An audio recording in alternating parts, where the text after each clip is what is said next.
जय माता दी friends, welcome to my channel.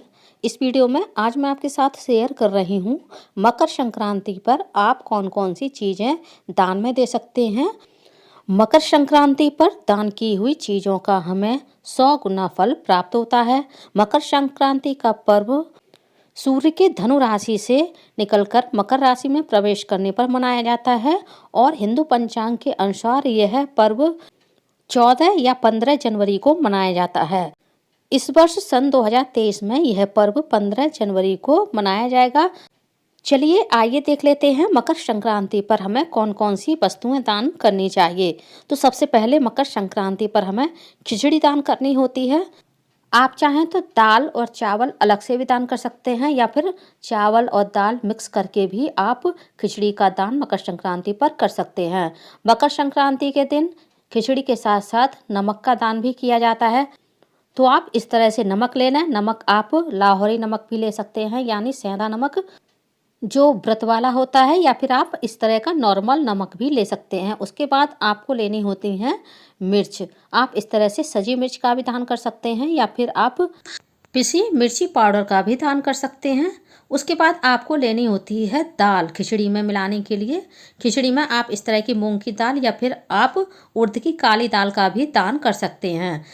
Makar Sankranti के दिन विशेष रूप से घी का भी दान किया जाता है। ये घी आप अपने सामर्थ्य के अनुसार कम या ज़्यादा ले सकते हैं। गाय का घी भी आप दान कर सकते हैं या फिर आप भैंस के घी का भी दान कर सकते हैं। इस तरह से मकर संक्रांति के दिन आपको इन 5 चीज़ों का दान अवश्य रूप से करना चाहिए। इसके अलावा आप अपने सामर्थ्य के अनुसार और भी कई चीज़ों का दान मकर संक्रांति के दिन कर सकते हैं। जैसे आप मूंगफली का भी दान कर सकते हैं। ये सभी चीज़ें आप अपनी सामर्थ्य के अनुसार कम या ज़्यादा दान कर सकते हैं। इन चीज़ों के अलावा आप मकर संक्रांति के दिन कपड़ों का दान कर सकते हैं। कपड़े में आप इस तरह के पैंट शर्ट का कपड़ा ले सकते हैं या फिर आप रेडीमेड कपड़े भी ले सकते हैं। आप चाहें तो इस तरह के 14 पैंट शर्ट का कपड़ा दान कर सकते हैं या फिर आपकी सामर्थ्य नहीं है तो आप केवल एक पैंट शर्ट का कपड़ा भी दान कर सकते हैं। जैसे यदि आपने संकल्प लिया है कि हम मकर संक्रांति के दिन 14 चीज़ों का दान करेंगे तो आपको 14 चीज़ें लेनी होती हैं। यदि आपने किसी प्रकार का कोई संकल्प नहीं लिया है तो आपकी जैसी सामर्थ्य हो आप उस हिसाब से कम या ज़्यादा चीज़ों का दान कर सकते हैं। इसी प्रकार से आप लेडीज कपड़े भी दान कर सकते हैं। जैसे आप इस तरह के लेडीज सूट ले लीजिए। ये सूट आप गरम यानी वूलन सूट भी दान कर सकते हैं या फिर जो गर्मियों में ठंडे यानी कॉटन वाले सूट पहने जाते हैं वो भी आप दान कर सकते हैं। इसी प्रकार से आप 14 साड़ियाँ या फिर एक साड़ी का भी दान मकर संक्रांति के दिन कर सकते हैं। इसी प्रकार से आप लेडीज या जेंट्स गरम कपड़ों का भी दान मकर संक्रांति के दिन कर सकते हैं। ऐसा माना जाता है मकर संक्रांति पर हमें कुछ ना कुछ ऊनी कपड़ों का दान अवश्य करना चाहिए। ऊनी कपड़ों में आप इस प्रकार के कंबल भी ले सकते हैं, शॉल, सॉक्स या फिर आप कैप का भी दान इस दिन कर सकते हैं। इसी प्रकार से मकर संक्रांति पर आसन का दान करना बेहद शुभ माना जाता है। ये आसन आप इस प्रकार के ऊनी आसन भी ले सकते हैं या फिर आप कुशा के आसन का भी दान कर सकते हैं। आसन को भी आप 14 दान कर सकते हैं या फिर आप जैसी सामर्थ्य हो 1 या 2 की संख्या में भी दान कर सकते हैं। इसी प्रकार से मकर संक्रांति के दिन हमें सुहाग की किसी न किसी चीज़ का अवश्य दान करना चाहिए। आप चाहें तो इस तरह से पूरी सुहाग पिटारी बनवा लें जिसमें आप 14 या फिर 16 श्रृंगार की सामग्री रख सकते हैं। जिसमें मैंने कंगा, शीशा, बिंदी, क्लेचर, काजल, लिपस्टिक, बिछिया, महावर, मेहंदी, इस प्रकार सभी 16 श्रृंगार रखे हैं। आप चाहें तो ये सभी चीज़ें 14 की संख्या में ले सकते हैं। जैसे 14 बिंदी के पत्ते, 14 सिंदूर, 14 काजल, 14 रुमाल, 14 महावर या 14 चूड़ी की डिब्बी, इस प्रकार से भी दान कर सकते हैं। या फिर आप सारी चीज़ें एक एक लेकर के 14 भी दान कर सकते हैं। सुहाग की ये सभी चीज़ें आप किसी एक सुहागन लेडीज को भी दे सकते हैं या फिर आप 3 या 4 सुहागन लेडीज को भी यह सारी सुहाग की सामग्री दे सकते हैं।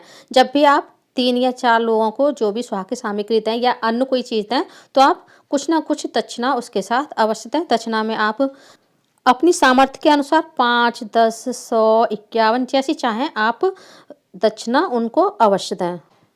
वैसे तो प्रत्येक त्योहार पे आपको सुहाग की कुछ ना कुछ सामग्री अवश्य दान करनी चाहिए, लेकिन आप नहीं कर पाते हैं प्रत्येक त्योहार पर, तो आपको मकर संक्रांति वाले दिन सुहाग सामग्री अवश्य दान करनी चाहिए। सुहाग दान करने से हमारा शुक्र ग्रह मजबूत होता है और हमारे सुहाग की लंबी आयु होती है, हमारे सौभाग्य में वृद्धि होती है। इसी प्रकार से मकर संक्रांति के दिन जूते और चप्पलों का दान करना भी बेहद शुभ माना जाता है और छाता का दान करना भी बेहद शुभ माना जाता है। तो आप मकर संक्रांति के दिन जूते, चप्पल और छाता का दान भी कर सकते हैं।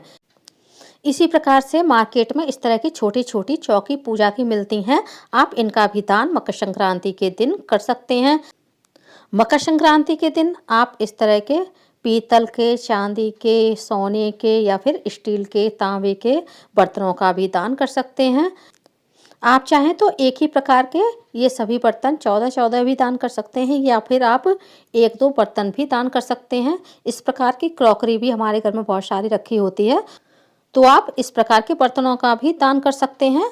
बस आपको एक बात का ध्यान रखना है, जब भी आप कोई भी बर्तन दान करें, बर्तनों को खाली दान नहीं करना है। उन बर्तनों में आपको कुछ ना कुछ डालकर अवश्य दान करना है। जैसे आप चाहें तो इन बर्तनों में खिचड़ी, मूंगफली, तिल, गुड़ या कोई भी मिठाई डाल दें। साथ ही कुछ न कुछ दक्षिणा अवश्य रखें। मकर संक्रांति के दिन सूखी मेवाओं का भी दान किया जाता है। ये मेवा आप अपनी सामर्थ्य के अनुसार कम या ज़्यादा ले सकते हैं। मैंने छुहारे और किशमिश ली हैं। इस दिन आप मिश्री का और गोले का भी दान कर सकते हैं। ये सूखा हुआ नारियल है, जिसे हमारे यहाँ गोला भी बोला जाता है। तो आप चाहें तो इस प्रकार से ज़्यादा से गोले ले लीजिए, 1 किलो या 2 किलो, या फिर आप 1 गोला भी दान कर सकते हैं। मकर संक्रांति के दिन तिल और गुड़ की बनी मिठाई का भी दान विशेष रूप से किया जाता है। आप चाहें तो इस प्रकार के तिल और गुड़ से बनी हुई मिठाई भी ले सकते हैं, जिसे हमारे यहाँ गजक बोला जाता है। और यदि आपकी सामर्थ्य नहीं है तो आप केवल तिल और गुड़ को भी अलग अलग दान कर सकते हैं। दान की हुई ये सभी चीज़ें आप चाहें तो किसी एक इंसान को भी दे सकते हैं, वरना आप चाहें तो आप अलग अलग कई लोगों को भी दे सकते हैं। मकर संक्रांति पर आपको भगवान के लिए भी कुछ ना कुछ दान अवश्य करना चाहिए। जैसे आप चाहें तो इस तरह से भगवान के लिए बिस्तर दान कर सकते हैं। भगवान के लिए आप चाहें तो इस तरह की गर्मियों की और सर्दियों की ड्रेसें भी आप भगवान के लिए दान कर सकते हैं। जो भी आप पूजा की सामग्री दान करें वो आप उन्हीं को दें जो पूजा करते हों, भगवान की सेवा करते हों। इसके अलावा कुछ लोग भगवान की इत्र सेवा भी करते हैं, तो आप इस तरह के इत्र भी मकर संक्रांति पर दान कर सकते हैं। इत्र को दान करने से हमारा शुक्र ग्रह मजबूत होता है और माता लक्ष्मी प्रसन्न होती हैं। माता रानी के लिए इस तरह की आप चुनरी भी दान कर सकते हैं। इसके अलावा आप कान्हा जी की पगड़ी ले लें, इस तरह की आप इनको भी दान कर सकते हैं कान्हा जी के लिए। इसके अलावा आप मकर संक्रांति के दिन पूजा सामग्री का भी दान कर सकते हैं, जैसे धूप बत्ती, कपूर, रुई, तिल का तेल, घी। साथ ही आप मंदिरों में इस प्रकार की पोशाकें भी दान कर सकते हैं, माता रानी के लिए, भगवान कृष्ण के लिए, राम के लिए, सीता के लिए, हनुमान जी के लिए, राधा रानी के लिए। तो आप ये सभी चीज़ों का दान मकर संक्रांति के दिन कर सकते हैं और मंदिरों में दान दे सकते हैं। ऐसा करने से जब भी भगवान आपके दिए हुए वस्त्र पहनेंगे, आपकी दी हुई पूजा सामग्री जब पूजा में यूज होगी मंदिरों में, तो इसमें आपको भी पुण्य मिलेगा और पुण्य का लाभ भी आपको मिलेगा। मकर संक्रांति के दिन विशेष रूप से भगवान सूर्य की पूजा की जाती है, क्योंकि इस दिन सूर्यदेव धनु राशि से निकलकर मकर राशि में प्रवेश करते हैं और सूर्य भगवान की पूजा करने से हमें विशेष लाभ की प्राप्ति होती है। तो आप इस तरह के तांबे के सूर्य का भी दान मकर संक्रांति को कर सकते हैं। साथ ही आप इस तरह के मुकुट भी मंदिरों में भगवान के लिए दान कर सकते हैं, जैसे भगवान कृष्ण, राम, सीता, लक्ष्मण, माता रानी के लिए, आप सभी के लिए इस प्रकार के मुकुट भी दान कर सकते हैं। आप 1 या 2 की संख्या में भी ये मुकुट दान कर सकते हैं, या फिर आप 14 की संख्या में भी ये मुकुट मंदिरों में दान कर सकते हैं। इसके अलावा आप मकर संक्रांति के दिन इस तरह के धार्मिक पुस्तकों का भी दान कर सकते हैं, जैसे भगवत गीता हो गई, सुंदरकांड हो गया, दुर्गा चालीसा, शिव चालीसा, सरस्वती चालीसा, जो भी चालीसा आपको पसंद हो आप उन चालीसा को भी दान कर सकते हैं। ये चालीसा धार्मिक पुस्तकें आप उन लोगों को दान कीजिए जो लोग इसका पाठ करते हों। आप मंदिरों में भी इनका दान दे सकते हैं, क्योंकि जब भी कोई इनका पाठ करेगा इसका पुण्य आपको भी मिलेगा। साथ ही इस प्रकार के सिंहासन मार्केट में मिलते हैं भगवान के लिए, तो आप इस प्रकार के सिंहासन का भी दान भगवान के लिए मकर संक्रांति पर कर सकते हैं। आप जब भी कुछ भी दान करें उस पर अपनी सामर्थ्य के अनुसार कुछ ना कुछ दक्षिणा अवश्य रखें। ये सारा सामान आप किसी एक व्यक्ति को भी दे सकते हैं, वरना आप एक से अधिक लोगों को भी दे सकते हैं। जब भी आप जितने भी लोगों को आप दान की हुई चीज़ें दें, आप उसके साथ अपनी सामर्थ्य के अनुसार कुछ ना कुछ दक्षिणा अवश्य दें। दान की हुई ये सभी चीज़ें आप किसी पंडित को, ब्राह्मण को, अपने मान को, भांजे को, भांजी को, ननद को, सास को, जिठानी को, जिठानी के बच्चों को, इन सभी को दे सकते हैं। साथ ही ये सभी चीज़ें आप किसी गरीब व्यक्ति को भी दान दे सकते हैं। ऐसा नहीं है कि आप केवल पंडितों को ही दान दे सकते हैं। किसी ज़रूरतमंद को दान देने से आपके दान का पुण्य आपको अधिक मिलता है, क्योंकि जब आप किसी ज़रूरतमंद को ये दान देते हैं तो उसकी ज़रूरत पूरी होती है। साथ ही उस दान का आपको 100 गुना फल मिलता है, क्योंकि उस ज़रूरतमंद के दिल से आपके लिए लाखों दुआएं निकलती हैं और उसकी ज़रूरत भी पूरी हो जाती है। ये दान आप अपने से बड़े किसी भी व्यक्ति को दे सकते हैं, चाहे वो स्त्री हो या फिर पुरुष हो। तो उम्मीद करती हूँ फ्रेंड्स, मकर संक्रांति के दिन आपको क्या क्या चीज़ें दान करनी है, कैसे दान करनी है, किसको दान करनी है, ये सारी चीज़ें आप लोगों को समझ में आ गई होंगी। वीडियो आप लोगों को कैसा लगा कमेंट्स करके ज़रूर बताइएगा। साथ ही इस वीडियो को आप अपनी फैमिली और फ्रेंड्स के साथ ज़्यादा से ज़्यादा शेयर कीजिएगा, ताकि वह भी इस वीडियो का लाभ उठा सकें। फ्रेंड्स, यदि आप मेरे चैनल पूनम की आस्था पर पहली बार आए हैं तो प्लीज़ चैनल को सब्सक्राइब कर लीजिए।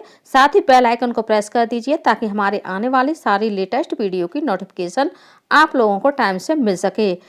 बेल आइकन में ऑल वाला बटन दबाइएगा। धन्यवाद फ्रेंड्स। हर हर महादेव। माता पार्वती की जय, शिव जी की जय।